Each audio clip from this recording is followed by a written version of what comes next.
তো আমরা আজকে কি কি করছি তোমাদেরকে দেখাচ্ছি। সবার আগে আমি কালার বের করে নিয়েছি, এটা জিজু আর দিদি মাথায় লাগবে, বাট আমি ভেবেছি আমি কয়েকটা চুলের মধ্যে, আমি অলরেডি আগে ওয়াইন রেড করেছিলাম বাট সেটা আমার বসেনি, তো তাই আমি আর কালার করতে চাই না, আমার ভালো লাগে না কালার করতে, তাই। তো এটা ডার্ক ব্রাউন, ঠিক আছে। তো এটা এখন কাটছি। আর এইদিকে আমি বানিয়ে রেখেছি, আসো, এদিকে আমি ফেস প্যাক বানিয়ে রেখেছি। এটা অ্যাকচুয়ালি খুব ভালো। আমি যদি কেউ যদি আমাকে জিজ্ঞাসা করে আমি বলবো ট্যান যদি কারো সরাতে লাগে,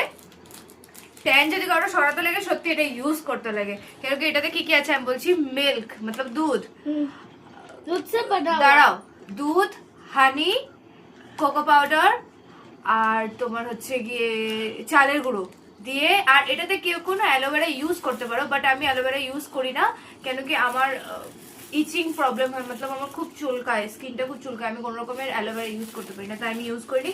আর কোকোনাট অয়েলও দিতে পারো, আমি কোকোনাট অয়েল দিইনি, কেন কি অলরেডি আমার স্কিন অনেক ড্রাই, তো তাই আমি কোকোনাট